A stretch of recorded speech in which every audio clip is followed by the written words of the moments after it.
오늘 우리에게 주시는 하나님 말씀은 신약성경 378쪽 베드로전서 2장 11절에서 25절까지 말씀입니다.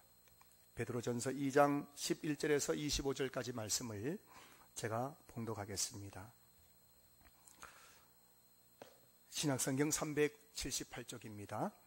사랑하는 자들아, 고르민과 나그네 같은 너희를 권하노니 영혼을 거슬러 싸우는 육체 정욕을 제어하라. 너희가 이방인 중에서 행실을 선하게 가져 너희를 악행한다고 비방하는 자들로 하여금 너희 선한 일을 보고 오시는 날에 하나님께 영광을 돌리게 하려 함이라.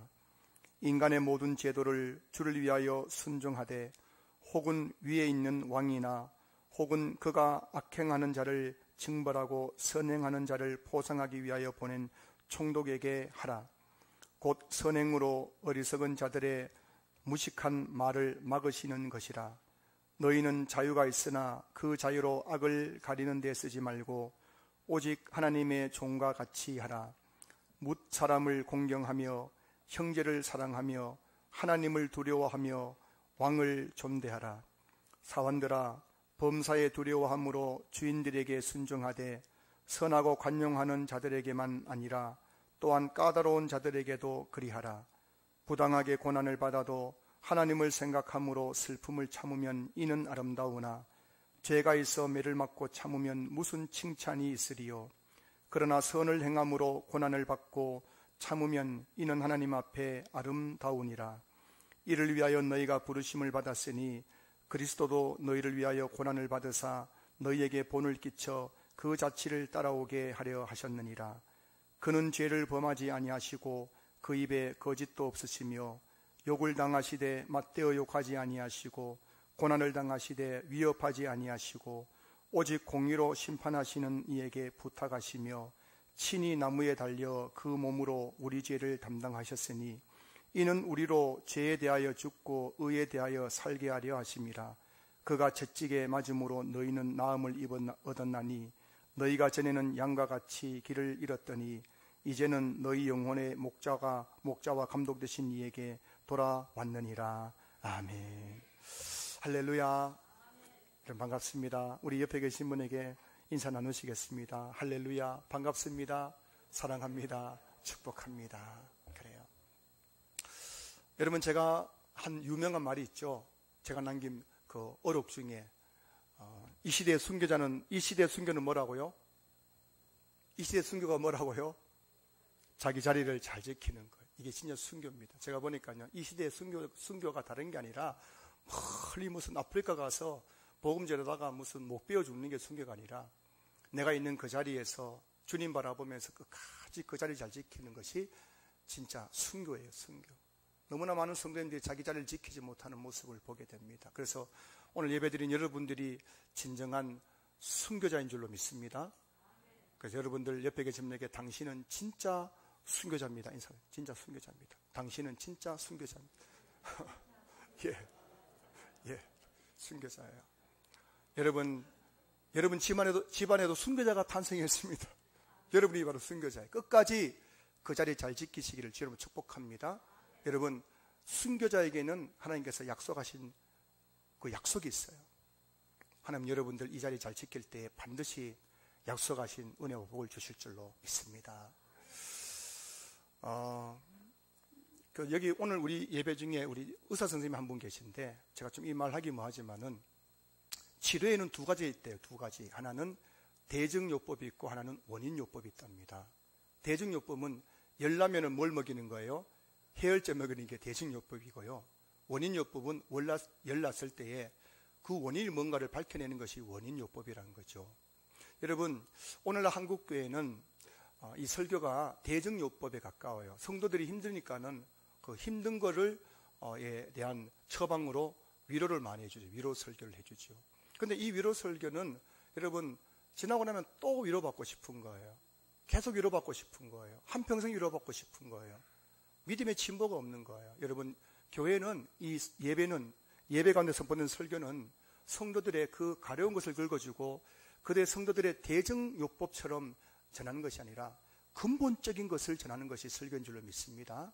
여러분들이 오늘 제 설교 들으면서 다소 딱딱할 수 있고, 또 목사님 조금 좀 위로되는 말 해주시지 맨날 뭐 저렇게 정지하는 것 같은 설교하느냐라고 느낀 분 계시다면은, 여러분 이 말씀들을 여러분들이 잘 받아들이셔야 여러분의 믿음의 진보가 있고, 또 여러분들이 정말 바른 신앙 살 수 있다는 사실을 꼭 여러분 기억해 주시면 감사하겠습니다. 오늘 제가 전하는 이 설교는 저의 개인적인 어떤 생각을 전하는 것이 아니라 만고불변의 진리인 하나님의 말씀을 전하는 사실을 기억하시면서 여러분이 경청해 주시면 감사드리겠습니다. 오늘은 우리가 싸워야 할 것이라는 제목으로 말씀을 전하겠습니다. 여러분들은 요즘 누구하고 싸우십니까? 누구 때문에 화가 나고 속이 상하고 자꾸 다투게 되세요? 표정을 보니까는 오늘 또 아침에 한바탕 하고 오신 분들이 몇 분 보이시는 것 같아요. 또 지금 제 눈은 피하시는 분들 좀 의심해 볼 만한 것 같습니다. 참 우리 주변에 참 싸움이 많이 일어나죠. 가정에도 보면은 참 싸움이 많이 일어납니다. 부부간에 얼마나 많이 싸우는지 몰라요. 성격 차이, 또 무슨 경제적인 문제, 또 자녀 양육 문제, 또 시댁 문제, 뭐 이런 것 때문에 참 부부가 싸울 일들은 참 많은 것 같습니다. 그렇죠? 얼마나 싸울 게 많아요. 싸울 그 건덕지가 얼마나 많은지 몰라요. 부부간에요. 또 가정에 보면은 형제간도 얼마나 많이 싸웁니까? 어릴 때에는 뭐 때문에 싸워요? 먹는 것 때문에. 이거 내 거야 하면서 막 먹는 것 때문에 싸우더니만 커서는 뭐 때문에 싸웁니까? 이거 내 돈이야. 유산 때문에 싸우잖아요. 그래서 유산 때문에 지금 집집마다 지금 형제간에 지금 싸우는 집안이 얼마나 많은지 몰라요. 여러분 요즘 학교에 선생님들이 골치가 아프대요. 학교 폭력이 너무 심해가지고 애들이 학교에서 얼마나 싸우는지 학폭 문제 처리하느라고 선생님이 막 골치가 아프다는 거예요. 그만큼 아이들이 학교에서는 또 서로 싸우죠. 학교만 그렇습니까? 직장 가도 그래요. 직장 가도. 요즘 직장인들이 제일 스트레스 받는 것은 업무가 아니라고 합니다. 업무보다 더 스트레스 주는 게 사람이에요. 사람 간의 갈등, 그 어떤 미묘한 그 갈등 때문에 오는 그 스트레스가 엄청나대요. 그래서 제가 보니까 멀쩡한 직장이에요. 남들은 부러워하는 직장인데 사표 내고 나오는 거예요. 왜냐하면은 싸워가지고 도저히 그 김 부장하고 또 최 과장하고는 못하겠다는 거예요. 그래서 사표를 막 집어던지고 싸우고 나오는 분들이 그래 많습니다. 회사를 보면 또 회사하고 노조하고 또 싸우죠. 사회적으로 보면은 뭐 파업, 시위, 데모가 매일 일어나고 있는 겁니다. 우리 사회는 온통 싸우는 사람들밖에 없어요. 싸우는 사람들밖에. 제가 서점에 책을 주문했는데 아직 안 오길래 전화를 했더니만은 지금 택배 노조가 파업을 해가지고 지금 책이 지금 못 오고 있는 거예요. 그만큼 우리 사회는 지금 너무나 많은 사람들이 싸우고 있습니다. 청와대 앞에서도 막 시위하는 사람들이 얼마나 많아요. 국회 앞에서 가보면 시위하는 사람들이 그래 많아요. 그래서 국회 안에 들어가면 또 누가 싸웁니까? 정치인들이 얼마나 싸우는지 몰라요. 온통 싸우는 사람밖에 없는 거예요. 여러분 미국과 캐나다 국경 사이에 오데오라는 5개 호수가 있는데 그 면적이 이 호수의 면적이 대한민국 면적보다 더 크답니다. 그래서 지도에서 우리나라를 이렇게 오려가지고 오데오에 갖다 넣으면 퐁당 빠져버린대요. 그게 무슨 말이냐면은 지금 미국이라는 나라가 얼마나 큰지 미국에서 오데오는 작은 호수군요. 근데 우리나라가 그 호수보다 못할 만큼 땅이 좁다는 겁니다. 이 좁은 땅덩어리에서 여러분 이 두 개의 어떤 정당이 나눠져가지고 얼마나 싸우고 있습니까? 국민들도 분열되고 얼마나 싸워요? 지금 여러분 우리나라가 그냥 싸움이 그냥 매일매일 일어나고 있는 겁니다. 가정에서도 그냥 뭐 직장에서도 국회에서도 뭐 온 나라가 그냥 싸움판이에요. 싸움판. 도대체 왜 이렇게 사람들이 싸우는 것일까요? 무엇 때문에 이렇게 싸우는 것일까요? 그럼 좀 싸워보셨잖아요. 한번 이야기해 보세요. 무엇 때문에 싸우세요? 무엇 때문에 이렇게 사람이 싸우는 걸까요? 제가 곰곰이 생각하고 또 성경을 봤는데 이 땅에 일어나고 있는 그 모든 싸움의 근본 원인이 뭔지 성경이 우리에게 말씀해 주고 있습니다. 여러분 이 하나님의 말씀을 여러분 들으십시오. 인간이 싸우는 그 모든 싸움의 배후에 있는 것이 뭐냐? 그 근본 원인이 뭐냐? 그것은 바로 야고보서 4장 1절이 말씀하고 있는데요. 너희 중에 싸움이 어디로부터 다툼이 어디로부터 나느냐? 너희 지체 중에서 싸우는 정욕으로부터 나는 것이 아니냐. 자, 이 말씀을 쉬운 성경은 이렇게 번역하고 있습니다. 한번 화면 한번 보시겠습니까? 여러분 가운데 싸움과 다툼이 일어나는 원인이 무엇인지 아십니까? 여러분 안에 가운데 싸움과 다툼이 일어나는 원인과 이유가 뭔지 아십니까? 그 이유는 바로 여러분 속에 분쟁을 일으키는 이기적인 욕망에서 비롯된 것입니다. 여러분의 삶에 자꾸 싸움이 일어나는 이유는 다른 이유가 아니라 여러분 안에 있는 분쟁을 일으키는 이기적인 욕망 때문에 싸움이 일어난다는 거예요.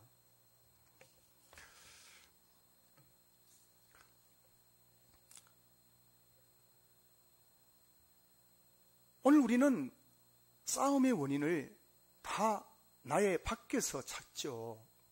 부부간에 싸움을 하더라도 나는 아무 문제 잘못한 게 없어요. 나는 떳떳해요. 나는 옳아요. 다 상대방의 잘못이죠. 여러분, 엄청난 대의명분을 가지고 시위를 하고 데모를 하는 것 같지만은 사실은 여러분, 그 모든 시위 데모하는 그 근본적인 이유는 뭐냐면은 그 사람 안에 있는 그 이기적인 욕망 때문에 데모가 일어나고 시위를 하고 사람들이 한다는 것이죠.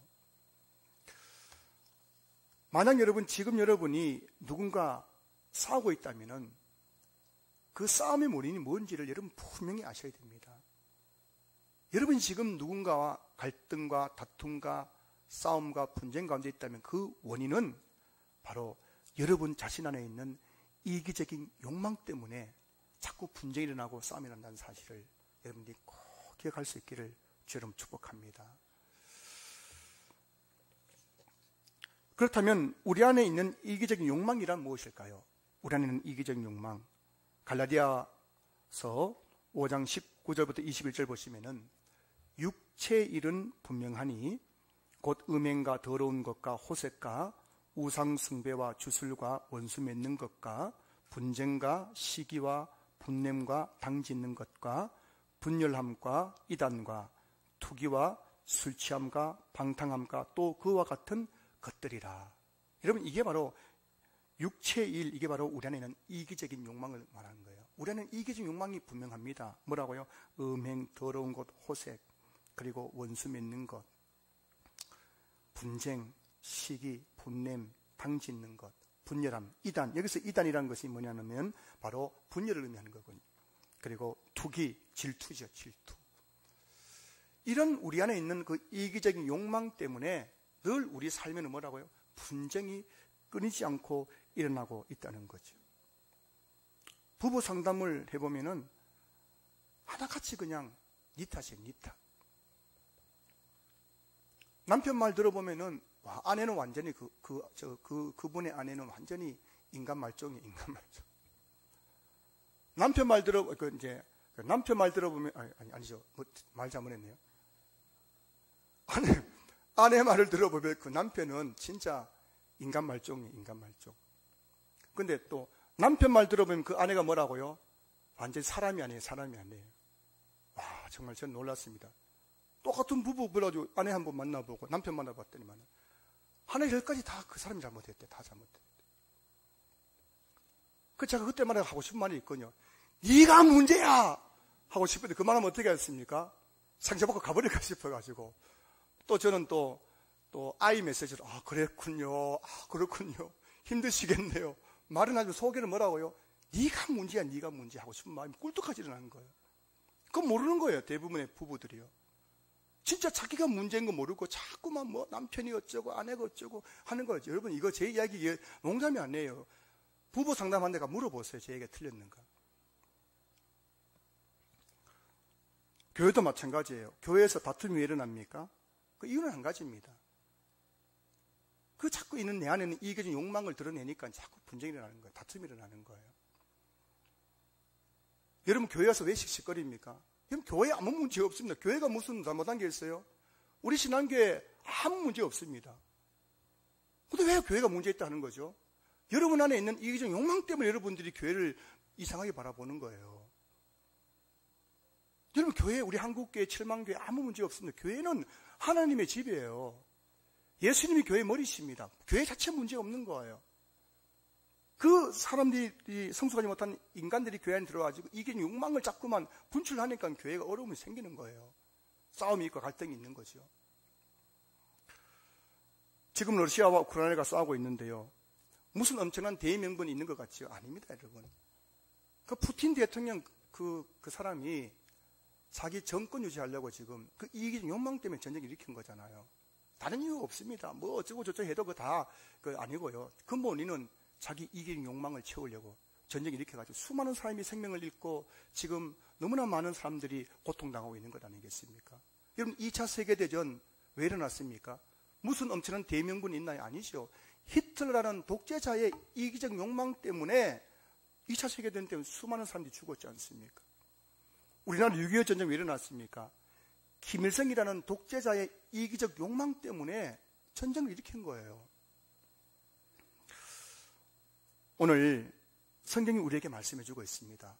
왜 이렇게 이 세상에 싸움이 이렇게 많이 일어나고 있는가? 그 이유는 어떤 문제가, 사회적인 문제가 있고 가정의 문제가 있고 그렇기 때문에 싸움이 나는 것이 아니라 우리 인간 안에 있는 그 분쟁을 일으키는 이기적 욕망 때문에 이렇게 이 사회 가운데에 우리 가정에도 교회 가운데도 자꾸만 싸움이 난다는 것을 성경이 말씀하고 있는 거예요.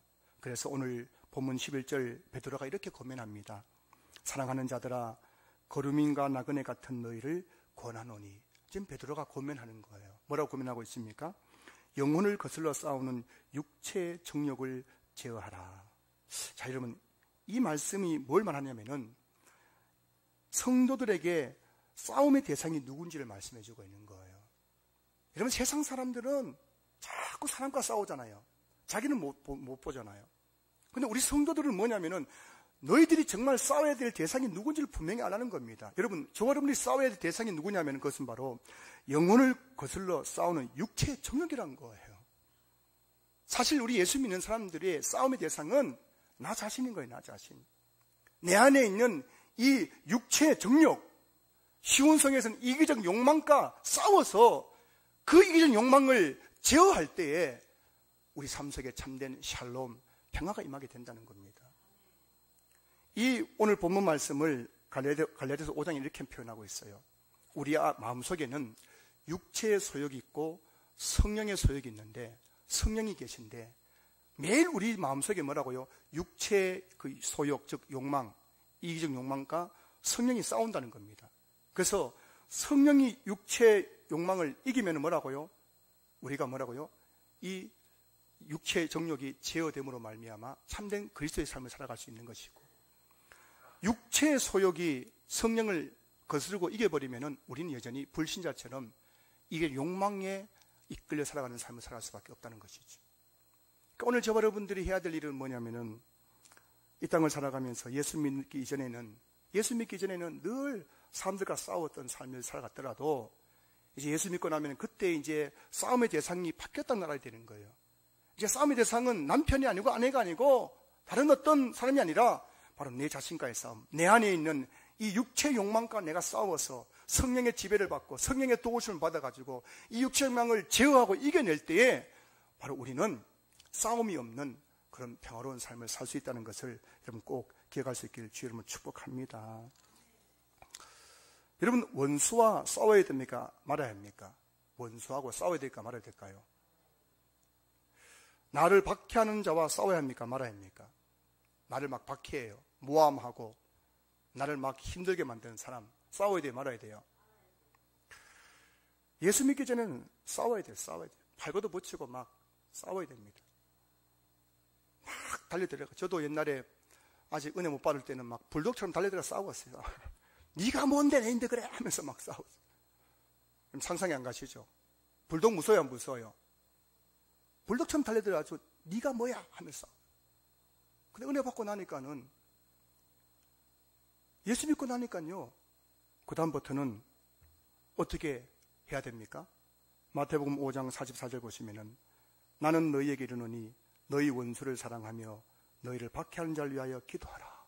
예수님께서 너희는 내가 너희에게 이르노니, 너희는 이제 어떻게 해야 된단 말입니까? 예수 믿는 사람들은 원수를 뭐 해야 돼요? 사랑해야 된대요. 너희를 박해한 자를 위해서 뭐 해야 된다고요? 축복하며 기도해야 된대요. 말이 돼요, 안 돼요? 말이 안 될 것 같은데 된다는 거예요. 여러분, 우리가 원수를 사랑하고 나를 핍박한 자를 위해서 기도할 수 있는, 어떻게 가능하냐면 그것은 바로 내 안에 있는 이기적 욕망을 제어할 때 가능하다는 거예요. 여러분, 그걸 경험하지 못한 성도들은 아직도 이해 못하는 거예요. 어떻게 도대체 그 사람을 용서할 수 있단 말입니까? 어떻게 그 사람이 내인데 이렇게 했는데 내가 그 사람을 위해 기도한단 말입니까? 지금 생각하는 분들은 내 안에는 이기적 욕망을 한 번도 제어보지 못한 분들이에요. 내 안에 있는 그 원수에게 복수하고 싶은 마음, 나를 박해한 자를 저주하고 싶은 그 마음을 내가 제어할 때에, 그때 우리는 여러분 진짜 원수를 사랑할 수 있는 거예요. 그리고 나를 박해한 자를 위해서도 축복하며 기도할 수 있게 된다는 것입니다. 오늘 본문을 보십시오. 13절 14절 인간의 모든 제도를 주를 위하여 순종하되 혹은 위에 있는 왕이나 혹은 그가 악행하는 자를 징벌하고 선행하는 자를 보상하기 위하여 보낸 총독에게 하라.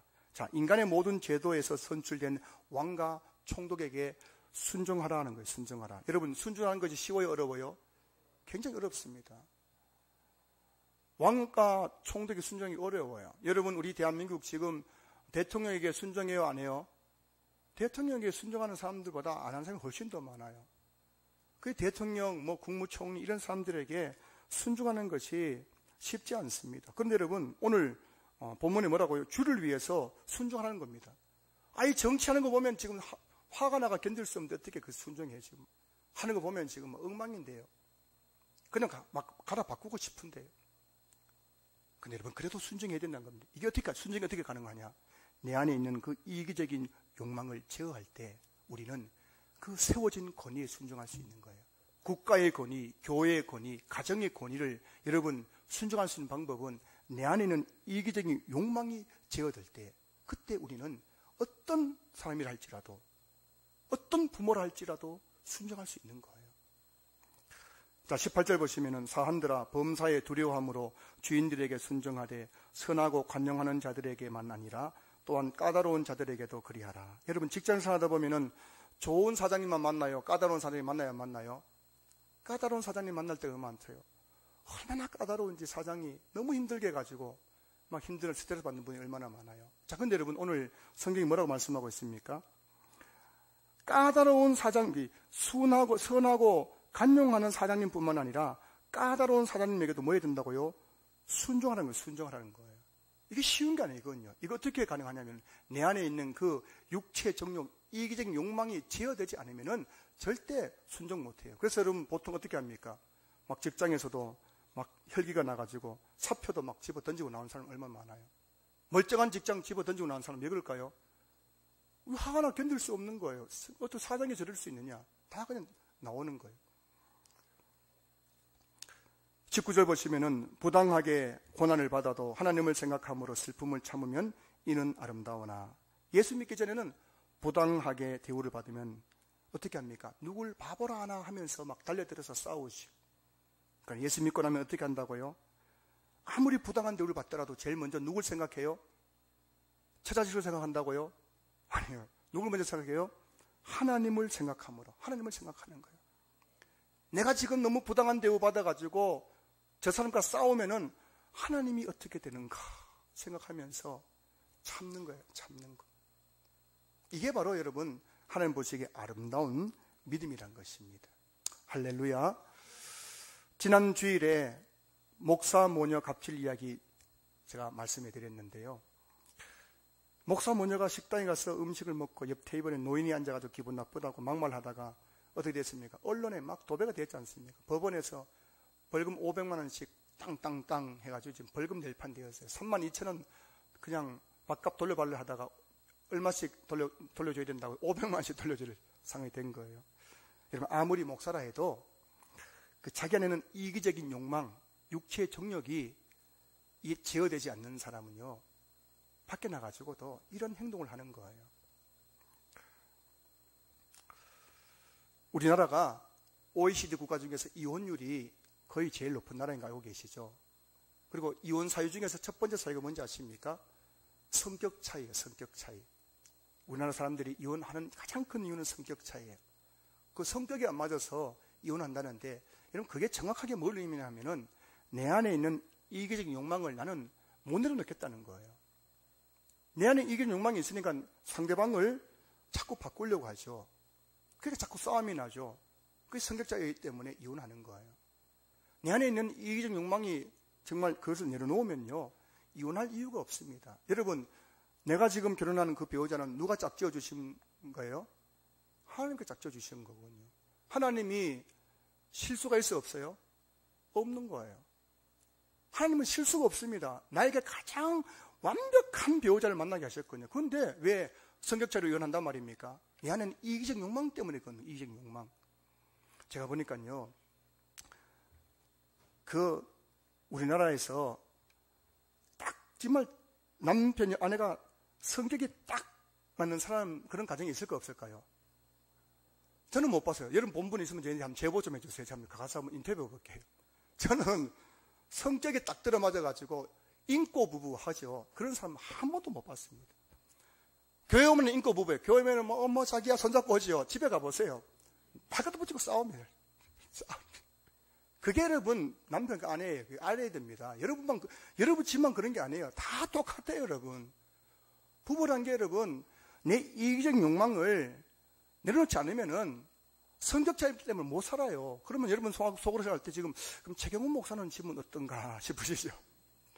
목사님 사모님은 어떤가 싶으시죠?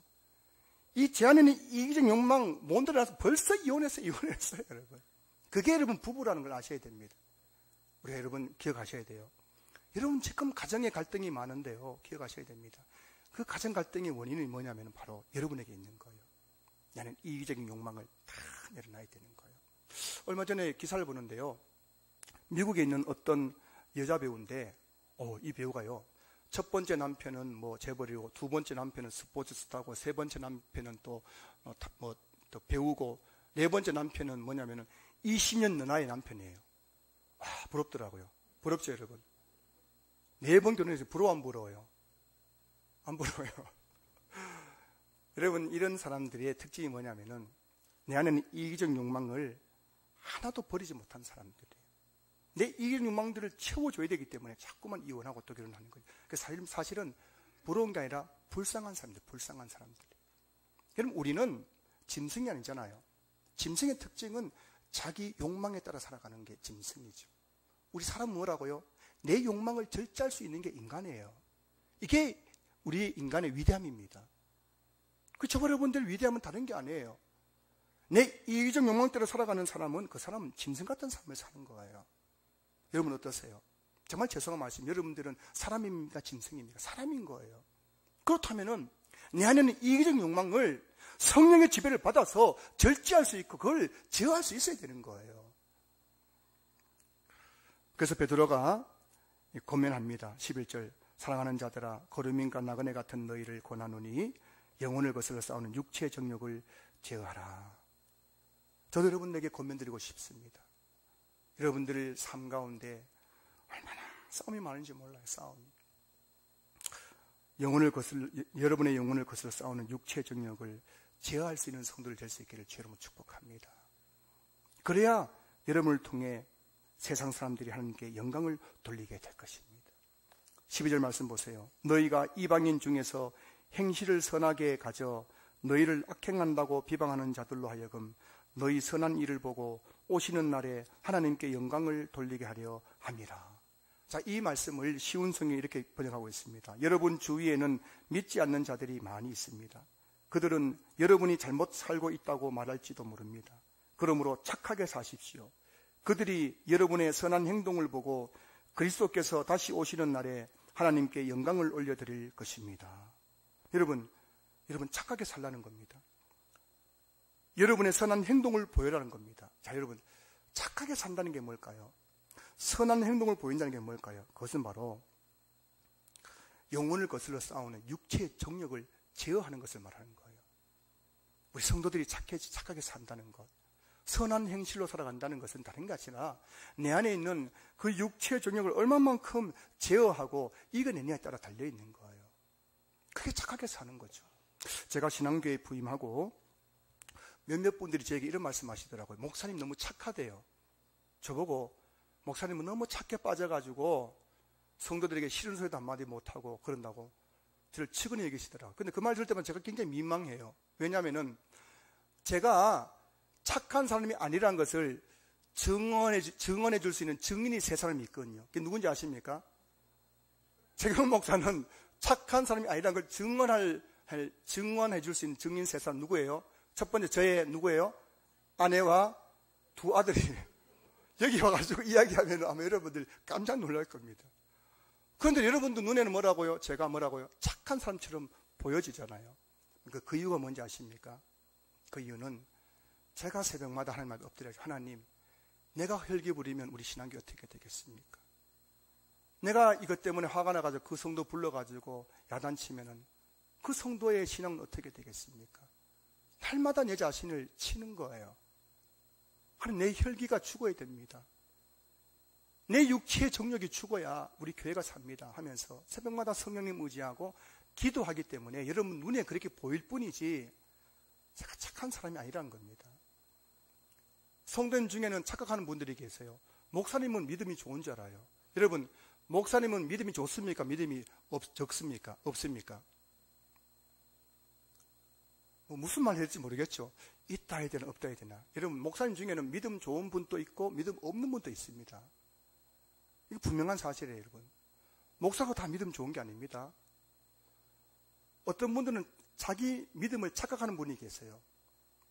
나는 믿음이 굉장히 좋다고 착각하는 분들 계세요. 그런 분들 종종 만납니다. 그 자기가 왜 믿음 좋냐? 첫째, 나는 교회 예배생활, 기도생활 다 참석하기 때문에 내 믿음이 좋다고 착각하는 거예요. 두 번째, 나는 교회 봉사는 다 하기 때문에 나는 믿음이 좋다고 착각하는 거예요. 세 번째, 나는 전도 많이 하고 구제 많이 하기 때문에 믿음이 좋다고 착각하는 거예요. 근데 여러분, 성경 보세요. 신약 성경 어디에도 예배생활, 기도생활 많이 한다고 믿음이 좋다고 하는데 한 곳도 없습니다. 성경 어디에도 봉사 많이 하기 때문에 믿음 좋다고 말하는 데는 한 군데도 없어요. 성경 어디에도 구제 많이 하고 전도 많이 한다고 믿음 좋다고 말하는 데 한 군데도 없습니다. 한번 찾아보세요, 여러분. 믿음이 좋다는 게 뭐냐면은 다른 게 아니에요. 믿음이 좋다는 것은 우리 인간 안에 있는 그 육체의 그 욕망, 이기적인 그 욕망을 절제하는 사람이 믿음 좋은 거예요. 성령의 지배를 받아서 내 안에 있는 그 이기적인 욕망, 육체의 정욕을 이겨내고 내 안에 성령의 열매를 맺혀가는 사람이 믿음 좋은 사람이지, 예배 많이 드린다고 기도 많이 하면서도 싸우면 그 사람 믿음 없는 거죠. 여러분, 식당에서 갑질난 그 여자 목사님이 믿음 좋은 사람입니까? 믿음 없는 사람이에요. 그 사람은 자기 이기적인 욕망을 절제하지 못하는 믿음이 없는 사람인 거예요. 제가 말씀을 마무리하겠습니다. 오늘 설교 제목은 우리가 싸워야 할 것이 우리가 싸워야 할 것. 여러분, 우리가 싸워야 할 대상이 누군지 아셔야 됩니다. 우리가 싸워야 할 대상은 바로 우리 자신인 거예요. 내 안에 있는 내 영혼을 거슬러서 자꾸 죄를 짓게 만들고 자꾸만 싸우게 만드는 그 이기적인 욕망, 이것이 내가 싸워야 될 대상이라는 것입니다. 여러분 삶에 지금 싸움이 일어나고 있습니까? 여러분 분명히 인식하셔야 됩니다. 그건 바로 여러분 때문입니다. 나 때문이에요. 내 안에는 이기적인 욕망 때문에 지금 그렇게 여러분 가정이 싸우고 있고 지금 이 세상이 이렇게 싸우고 있다는 것을 아셔야 되는 거예요. 디모데후서 4장 7절 보시면은 나는 선한 싸움을 싸우고 나의 달려갈 길을 마치고 믿음을 지켰으니, 이 바울의 고백이거든요. 여러분, 바울이 굉장히 혈기 많은 사람입니다. 성경 보시면 바울은 굉장히 다혈질 바울도요. 그리고 바울도 굉장히 불같은 사람입니다. 그렇게 부드러운 사람이 아니에요. 근데 이 바울이 여러분 뭐라고 고백하고 있습니까? 나의 달려갈 길을 마치고 믿음을 지켰다고 말하는 거예요. 어떻게 해서 그렇게 가능했습니까? 나는 선한 싸움을 싸우고, 이 선한 싸움이 뭔가요? 자기와의 싸움이에요. 자기와의 싸움. 주님이 내게 맡겨진 이 복음의 삶을 감당하면서 바울이 얼마나 많은 모욕을 당했습니까? 부당한 대우를 받았습니까? 그때마다 바울이 혈기 부렸으면 여러분 복음이 전해질 수 있었겠습니까? 너무너무 지금 화가 나고 혈기 나지만 그때마다 바울이 자기 자신과 그 선한 싸움, 내 안에 있는 그 이기적 욕망을 이겨내는 그 싸움을 통해 가지고 이겨냈기 때문에 달려갈 길을 다 가고 믿음을 지킬 수 있었다고 고백하는 것 아니겠습니까? 고린도전서 15장 30절 보시면은 나는 날마다 죽노라고 바울이 고백하는데, 여기서 죽는 게 뭐냐면은 바로 내 안에는 육체의 정욕, 이기적 욕망을 날마다 죽였다는 것입니다. 그렇게 죽일 때에 바울의 그 선교 사역을 통해서 예수의 복음이 전파되게 되었고 수많은 교회들이 세워질 수 있었게 되었다는 것을 말하고 있는 겁니다. 말씀을 마무리하겠습니다. 사랑하는 성도 여러분, 여러분의 삶에 지금 또 다툼과 싸움이 있습니까? 그렇다면 그 원인이 뭔지를 꼭 기억하십시오. 그 원인은 바로 여러분에게 있습니다. 여러분 안에 있는 그 이기적 욕망 때문에 지금 또 내 삶에 싸움이 일어나고 있다는 사실을 여러분 꼭 기억하시기 바랍니다. 다른 사람을 바꾸려고 하지 마십시오. 세상을 바꾸려고 하지 마십시오. 여러분 자신을 바꾸셔야 됩니다. 여러분 자신만 바뀌면은 여러분 삶 속에 세상이 줄 수 없는 하나님의 평강이 여러분 마음과 생각을 지켜주실 줄로 믿습니다.